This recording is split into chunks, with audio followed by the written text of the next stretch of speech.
Go ahead. You're live now. Hi, everyone. Good afternoon. Thank you for joining us. Happy Friday.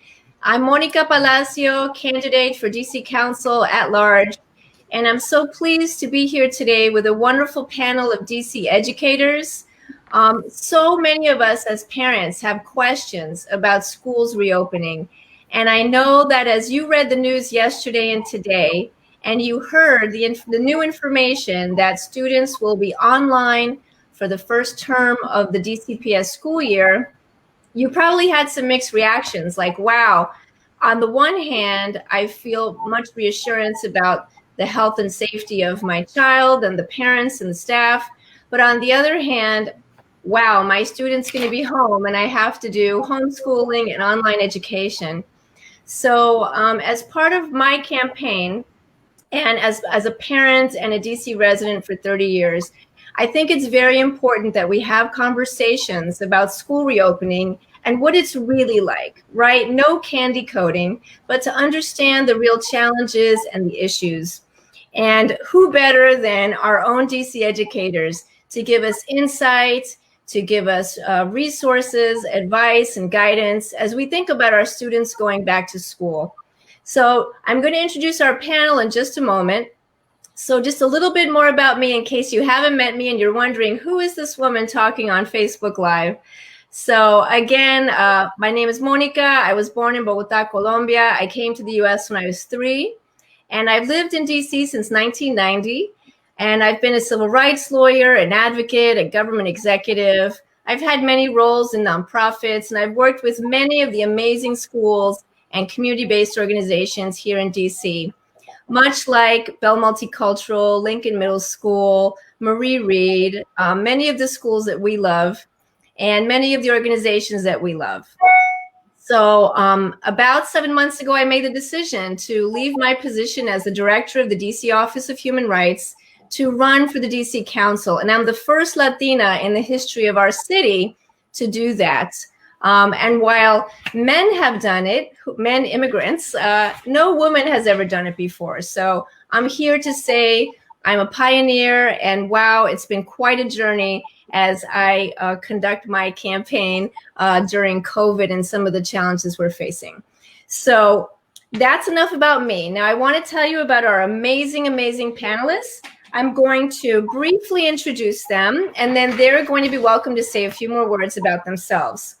So with us today, we have Monique Alexander, who is an elementary school teacher at Harriet Tubman, and she's been an educator for 10 years. Monique, if you want to wave. And then we have Reese Allen, who is a math teacher at the Columbia Heights Education Campus, and he's been teaching for about 17 years. And we have Ms. Sandra Granobles. She teaches at Marie Reed, and she's a music teacher, and she's been there for about 3 years. And then we have Jacqueline Villalpando Strickland, who is an instructional coach at the Columbia Heights Educational Campus, and who's also been an educator for more than 20 years. So panelists, thank you so much for taking the time today. I know you must be very busy getting ready for the new school year, but I want to open it up with our first question. So again, we heard the announcement from the mayor and the chancellor yesterday about schools reopening.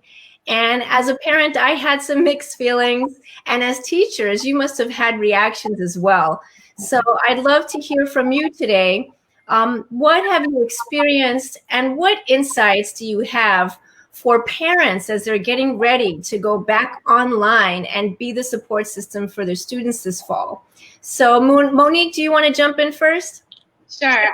So good afternoon, everyone. This is actually, I'm embarking upon my 13th year teaching. So it's been quite a journey. All of my teaching experience has been DCPS and other private and public charter schools. So my heart is in DC. I really, really just wanted to impress upon parents that we are dying to get back in the classroom, just like your children. That's exactly where we want to be. But we want to do it only when it's safe. So please know that, we want to hug your children. We want to greet your children at the door. We want to be with them at school. But we just want to make sure everyone is safe. I have some suggestions in terms of preparation for distance learning. I feel like it's probably more directly connected to the elementary level. So if possible, can I share a couple ideas? Okay, great. Yes. So first thing is we were heavy on communication with parents. We were calling nonstop as soon as we learned that we were going into distance learning. If you're receiving a phone call from an educator, please pick up. Oftentimes, it's just a health and wellness check, but we also may have resources that we can offer to you. It may be a device, it may be a hotspot, but please keep those lines of communication open because I really think it's going to be vital as we move forward. Also, I think that it's important to inquire about the supports that are available. My mother always said a closed mouth doesn't get fed. So if there is something that you need, please, ask or inquire and see what's available. I think some people felt, what am I going to do with the tablet that we have? It's not great, but, maybe another child needs something more. But, it's possible that there's enough to go around. So please inquire about the resources that are available. And I also wanted to add that, right now there are DCPS teachers who are working on the current units. Teachers who have taught this content, who are thoughtfully building these units. And I think that you're going to see a completely different layout of content in the fall. And I think that that's something that we need to hold on to is kind of like our silver lining, as opposed to what just happened this spring where we're all just kind of like in, damage control. So please trust that we're trying to do everything we can to make sure that the content is accessible and that it will meet the needs of your student. And lastly, balance is really important. There's going to be a projected schedule of how to follow things and, how the day should go. But if your kid needs to play outside, let them get the fresh air and let them play. If they need to express themselves artistically, give them time for that. Balance is key for you and for your children. So those are the things that I definitely wanted to share moving forward. But please know that this is an unprecedented time. It's new to you guys. It's new to us. DCPS exclusively uses a platform called Microsoft Teams. I had never seen it before March. So it was new for me. It was new for the students. The students had a login they didn't even know existed. So please know that we're trying to do everything in our power to accommodate you and make this work. I know my school specifically has created videos in Spanish, Amharic, English, how-to videos, how to navigate certain platforms. So, please connect with your teacher, build with your teacher, and know that we want to do everything in our power to support you. Thank you so much, Monique. The key message I took away there was balance and stay tuned in. Parents need to also take the initiative to be in touch with teachers and the school and keep the lines of communication open. So thank you for that. I want to turn now to Jackie. Miss Jackie Villalpando, can you give us some of your insights? Thank you for this opportunity, Monica. I think it's really important that parents know that we love them and we love your students. As Monique said earlier, we heard your request that we fewer platforms for your children because it was driving everybody crazy. So now in the District of Columbia Public Schools, we have 3 platforms. We'll be using Canvas as our learning management system.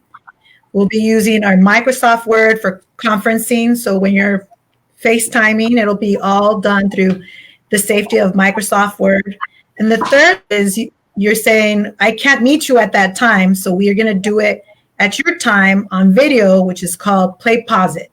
I know that high schoolers may not like it because it's more for elementary and middle, but we heard our parents and they want us all to be on the same system so parents don't have to learn multiple 25 different systems. So those are the 3 main systems we'll be using. I do want to make sure that parents know that they use the surveys. So when they send you surveys, fill them out. Today, it's going to be this week. It's about the DCPS tech survey. So if you need technology, like a device or a hotspot or anything to the technology, just let them know through that survey. Mm-hmm. In regards to tips, have a wonderful program for social emotional learning that I learned this past time in June because we all need to breathe, and it's called Pure Edge Inc. And it's all about making sure you have routines in the morning at noontime and after you have break at 2 o'clock, whatever it may be. Our previous teacher, Monique, was mentioning, take them out to play. Learning is first. So you're the first teacher. So if you need to take a break, take a break. If you need to take a moment, take that moment. The technology will come in second. Be gracious, self. Take that moment to breathe. That's very important. Thank you, Monica. Thank you, Jackie. Thank you so much. And now we're going to turn to Reese Allen. Reese, what are some of your insights or recommendations, ideas? Yeah, so thanks for having me. It's good to be with you all. I want to echo a lot of what Jackie and Monique said about advocating for yourself. Speak up. We understand that people have different situations. Some of you are working all day long, and your kids are going to be in school and in the next room or in the same room with you. So we understand there's a lot of pressure on you to make this work as well. So reach out and raise your concerns or your questions. We're here for you. We want to answer your questions. We want to solve your problems. That's why we're teachers. My advice, or one of my things that I thought was good, because one advantage we did have when we closed in the third and fourth quarter is that we already had relationships with many of you and many of your students already, your children. So that's going to be one disadvantage. You're going to have new teachers that you don't know. Some of you might be sending your child to a new school. So it's going to be important. Reach out to the former teachers that your child had, or the principal, or the assistant principal, or the counselor, or the coach. Those folks, we're here, and we can ask questions for you or raise concerns for you, and we know your children. And so we're happy to try to help you figure out the avenues and navigate the system as it is. But that would be because as teachers, we're already talking, we're meeting, we're planning exciting things. So we want to get to know the students as well as we can. And so talking to their former teachers is going to be helpful. So if you need to put us in contact with a former teacher or a former colleague or a colleague at another school, feel free to do that. We're a community as well to help everybody.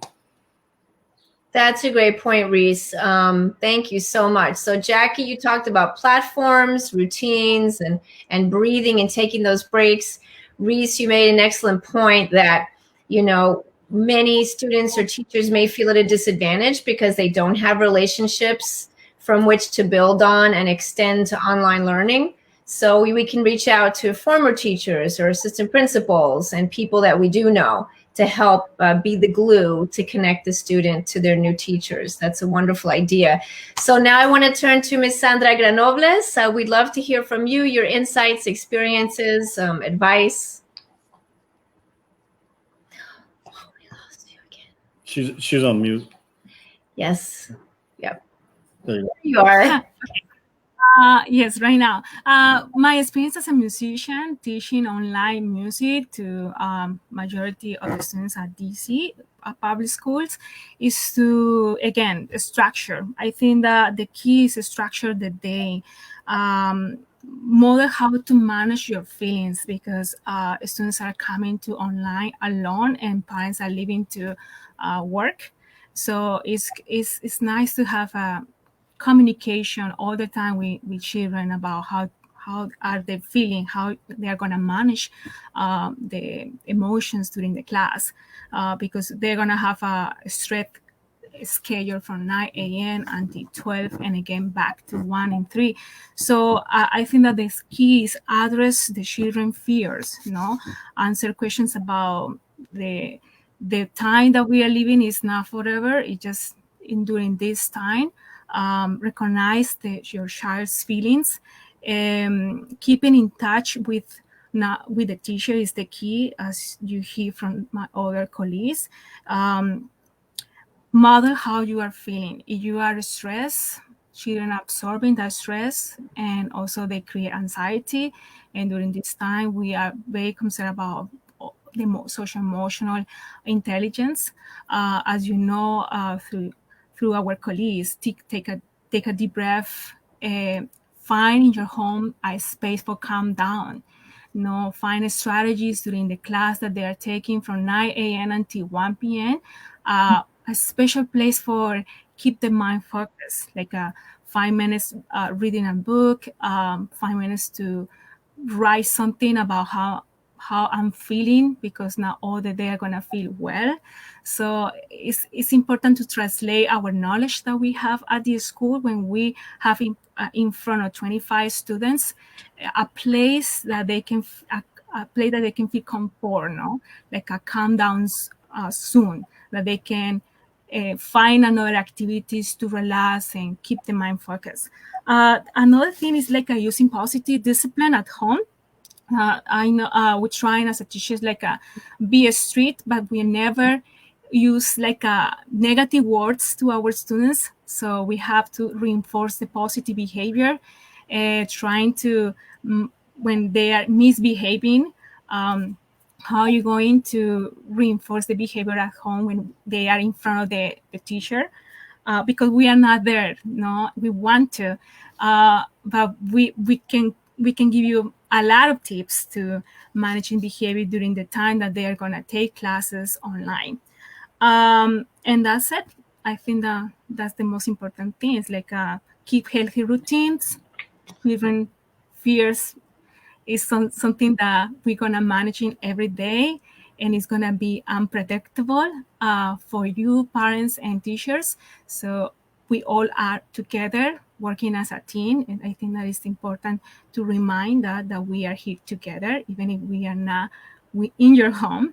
And have a special time for yourself, like Jackie, Monique, and Reese, take a deep breath and take care about yourself.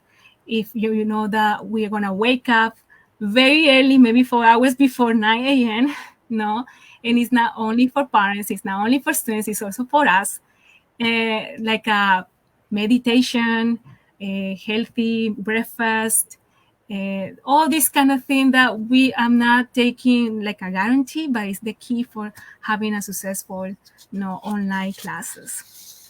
Thank you, Sandra. Those are great tips. And you jumped right to a very important point, which is the social, emotional, the wellness of the child. And I noticed that my son's teachers last year's always started the day with a check-in. How are you feeling today? Is anything on your mind? Do you have any worries? And I think that was a wonderful way to ground the students before jumping into the task or the assignment.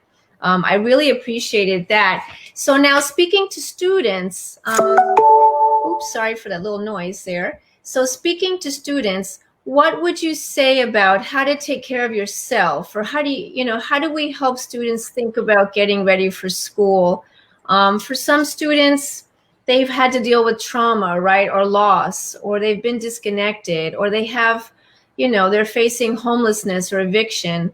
So we can't solve all their problems in one moment, but what resources have you found to be helpful for students who are facing this type of stress and insecurity?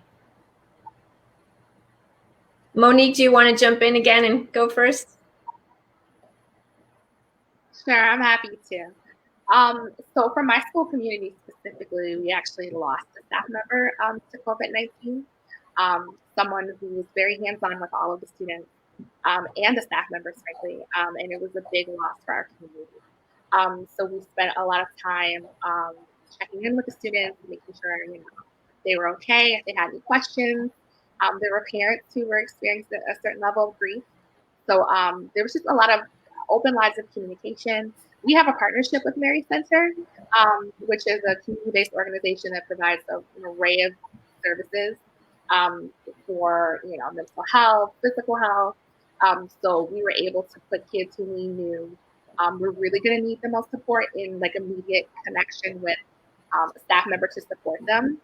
And they were having like offline conversations with a therapist. And I think it really made a big difference. We too were doing kind of like morning check-ins to make sure that students were grounded and that they had everything that they needed. And I just really feel that communication is key. For a suggestion for parents, if you really just feel like your kid is feeling tense or anxious, Something that we created in our school environment is kind of like a safe space. In that safe space, there were options for coloring or drawing. There were fidgets. There were cards for breathing activities. All these things are used to kind of like help you calm and center yourself. And if you would like those resources shared with you, I'm quite sure a teacher would be happy to share those things with you. But I think that for the smaller children, it's a little more complicated because they're not as well versed in like articulating their thoughts and their feelings. So in any way that they can express themselves, I would definitely say that parents should encourage them. Thanks, Monique. I'll jump in. So, yeah, please, go ahead. So I teach high school students, and we have a middle school in our building too. So I know a lot of middle school students. And I would kind of flip it around as well. High school students, you can see the stress now. You understand that big things are happening in the world, and this is a stressful time for everyone. And a lot of you are already doing this. You're taking care of your siblings, you're taking care of grandparents or uncles and aunts. So, but look out for your parents. Look out for mom. You step up and take care of mom and take care of dad. And so I think, that you guys are big enough to understand that now. And, the world is crazy right now. And so it's important that you guys, and I think it'll come back to you socially, emotionally. You'll feel better about yourself if you're helping your parents and your family as well. So, and check in with your teachers too. Like we'll check in with you, you check in with us. It's really a team effort all the way. So. Yeah. So I'm hearing and community, you need connection, and you need trust there, right? To keep, because we don't know what to expect in 2 weeks or 6 weeks or 3 months. We have to have a sense of community and trust with each other and between the parents, teachers, and the students. Sorry, Sandra or Jackie, somebody was going to jump in. Sandra, do you want to go first? Sure. Something for dealing with the stress. Again, strategies. Contact with the teachers. Every teacher has strategies to dealing with the stress, especially when we are studying online or even in face-to-face. That's the key, communication with the teacher. Also, DCPS Public School, they have a strong mental health program, so you can contact with the psychologists and social workers. And basically for me, when I'm dealing with the stress, when students are coming to online lessons and they have a drama, I ask into the parents to have during in their home environment, educational environment for them. Even if an apartment, it's like creating some environment for them that they know that that's the environment for studying, and also have a place with puppets, because I'm teaching to elementary school, pre-little ones, pre-kindergarten to fifth grade, that they can find a place for release the emotions, and telling to the students that feeling angry, disappointed is normal, it's part of being humans. That we are, as teachers, we are not expecting to be perfect any time, and even during the online lessons, it's part of a process. When we're having that kind of conversations with the child, they can auto-regulate the behavior. So it's just finding strategies to help the students and children to be conscious with the discipline, because I think that it's a challenge, but it's a great opportunity for everyone, especially for the students, and to develop self-discipline. That is something that they will be thankful when they are going to be adults. How we can self-regulate our emotions, using all these tools, and receiving the support from our parents and from social workers, for psychologists, and from all our community of educators. That's lovely. And Sandra, I have to take this opportunity to say that you're a music teacher, and something that I have found when I can't find the words is to play a piece of music to calm me down, That's right. Yeah. Magic. These days I have a student, 4 years old, and and she was disappointed before the class with something that she wasn't agree with her mother, and she was crying, and she didn't want to attend the class. And that's very normal. As a teacher, sometimes we have this kind of particular experience, right? So I say to her, find a bee toy. So she found a little bird and start crying with the little bird. As soon they feel calm, no? As soon you are calm, you can come to the class and tell me what's going on, what happened. While you are there, I'm gonna play a piece of music for you. So I was playing the piano, and she feeling like the music, and she was feeling safety in her home. So she came without any force to the piano and start playing the instrument. So she self-regulate the emotions. So I know it's something that is something that we can expect from a little child, but they can. They're so smart.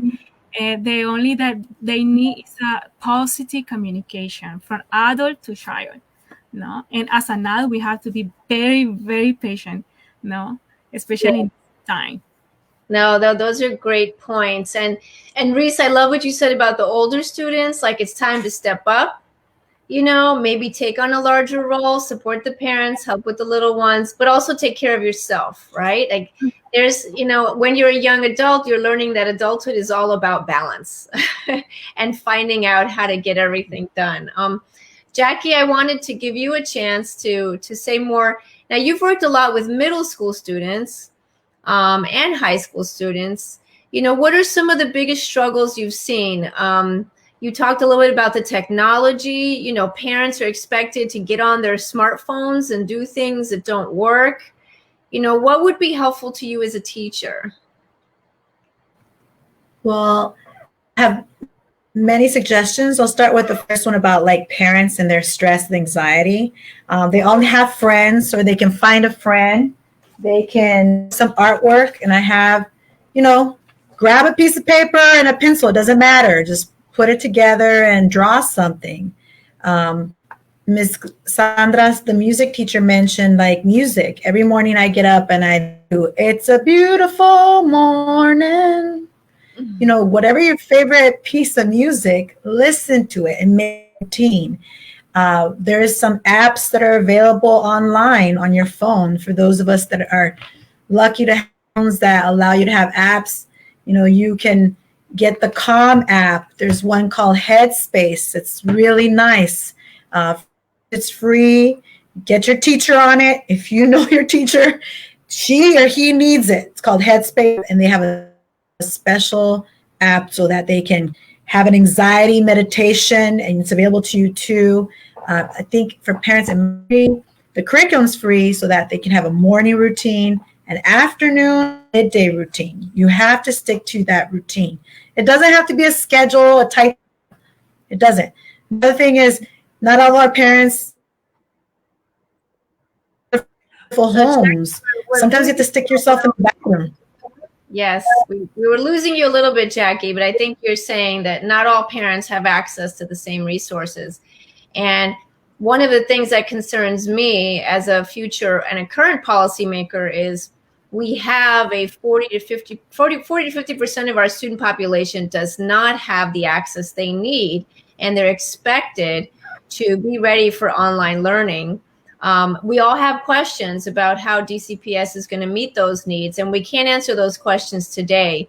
But one of the things I thought was helpful that I heard in the press conference yesterday was when the chancellor mentioned, if you can't access the survey on technology, call your school and let your school know, this is what I need. These are the challenges my family's facing. And I think most parents feel comfortable picking up a phone. But I do want to make a cultural footnote there that in some cultures, we are not trained to call the school and demand to have our needs met, or challenge a teacher that is an authority figure in your family's life. But I think this encouragement from all of you, like, teachers want to hear from us as parents. Teachers want to know, because it makes your job easier as well. But some parents may get stuck there, right? They may not feel like they can call and ask for what they need, or there may be a language barrier. So I'm hoping that all parents who are watching this can advocate for yourself and other families. If you have a language barrier and English is not your primary language, you can ask for language assistance, both at the school, at the DCPS central office, and when you interact with any government agency. You can say, I need an interpreter, or I need this document translated because I'm a parent and my school has certain needs, or my child has certain needs, and English is not going to cut it for me, right? Whether it's an IEP or special education services that you need to have more information about in your native language. By law, schools and government agencies have to provide that information in your native language. So I wanted to take the opportunity to share that. We need to meet this technology gap, this digital divide, and that is going to be a challenge, I think, that is ongoing. So as we start to wrap up, I welcome you to add any additional thoughts about what would be helpful for you, your students, and what do you want someone like me to know as I think about what we need for the future of our city and our schools. Well, I'll start off because hopefully you can hear me now. I would just like everyone to just be grateful for what they currently have and just kind of just breathe and just take it easy on yourself. So like anything else, 2-3 things: breathe, move, get up and get out of your seat, get out of that funk, take a walk, go to the bathroom, whatever it is. And the last thing is rest. Like take a moment to rest, breathe, and analysis of your body so you can come back and refocus and remember times, because that's what's going to get you through the day. Thank you, Jackie. Anyone else? I had a couple other things I'd like to add. First and foremost, the experiences that your child is having with you at home, every opportunity is an opportunity for education. So if they're in the kitchen with you and they're cooking, that could be a very easy lesson on fractions. If they're doing something or constructing something that's hands-on, that's learning. If they're gardening with you and they're learning about plants outside, that's learning. So never doubt that what you're doing for your child is an educational in essence, because it is. If you are feeling as if your child is kind of like flying through the work and it's super easy and you want to push your child, I would definitely suggest that you communicate with your child's teacher. I'm quite sure they have data points and a wealth of information that you can use to find some things online to further challenge and push your child. And lastly, you are your child's biggest advocate. And you're the one that's with them making those observations day to day. So if your child is struggling, communicate that to your teacher. If the work is too hard, communicate that. If your child can't understand it because of a language or disability barrier, please communicate that. And we're happy to calibrate or accommodate or modify where necessary. Troubleshooting is kind of the thing that excites me at this point. So please communicate with your teachers so that we can support you. Thank you, Monique. Reese and Sandra, the final words. Yeah, so we are also, even in this virtual world, we're still pushing for extracurricular activities. So things like Monique's talking about, but the schools are we're doing yoga online or chess online and different clubs and poetry. And so things like that are still happening. So search those out and see what clicks with your children. Because there's a lot of resources still. People want to come together over Zooms and stuff, but there's still a lot of opportunities, ways to work out, tips on working out, things like that. So just keep looking out for those too. Instagram lives, things like that. And I agree with Reese. Connect with the special teachers. We have a great community of artists, so musicians, visual arts, footprints, PE. So all of these teachers, we are here. So and waiting for you. We have a lot of resources, a great network of our community in arts and humanities, so that we can provide all these resources that complement the academic studies. And keep positive affirmations at the beginning of the day. So as Jackie says, it's very important to be grateful at the beginning of the day. Meditation is also a key before any kind of things. Take a deep breath, no mind in this time, be yourself.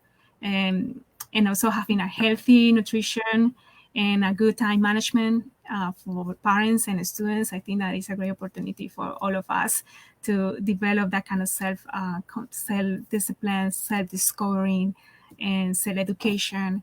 And we all are here, developing that new environment of online education. Thank you so much. Oh, I feel so grateful, Jackie, as you said. I feel the gratitude today for having all of you. First of all, teachers are my favorite people, number one.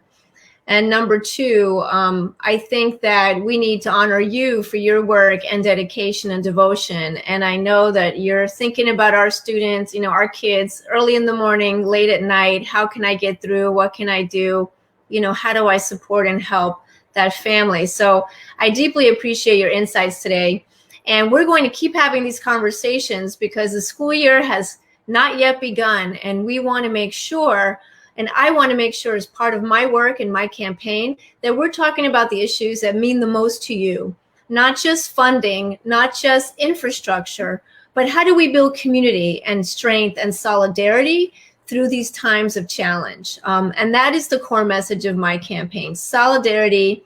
And as we rebuild and heal our city and continue to adapt to whatever comes our way, we need each other. We need strength together. And I think that you all modeled that beautifully today.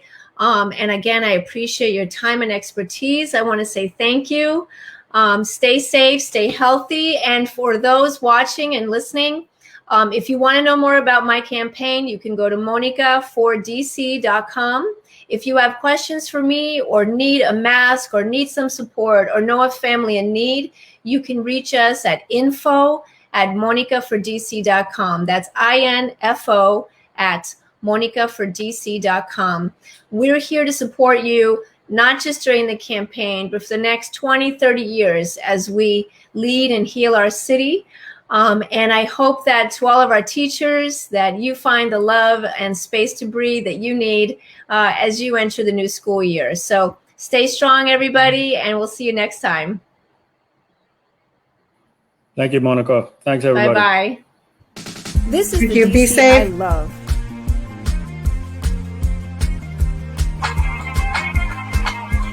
As a civil rights lawyer, a government leader, and a mother, I'm the most qualified candidate in this race. And it's about time that we elect an immigrant and a Latina to the DC Council. My name is Mónica Palacio. and I'm running to win the Council this November. I've lived and worked in DC for the last 30 years, and I've dedicated my career to public service. For 6 years, I served as the director of the DC Office of Human Rights, and I know what it takes to bring unity and solidarity to our city. I led my team to investigate civil rights violations, and we enforce the laws that protect our most vulnerable communities. Now is the time to attack systemic racism at its roots, and I'm the candidate who can get the job done. We must transform government systems that don't work and pass the right laws. Laws that deliver on the needs of our schools, tackle our housing crisis, reform law enforcement, and much more. I know we can be a model city for the nation, where people from all backgrounds live respectfully side by side, where African American neighbors feel safe at the hands of their government, and where immigrant communities can work without fear. My campaign is a call to action, and I'm asking for your donation today to help me win this election in November. I'm only taking small dollar contributions, but every dollar is matched 5-to-1 through DC's public campaign financing. I know you want a leader who can get the job done, so please donate today. Visit my website to make your donation and to learn more about our campaign.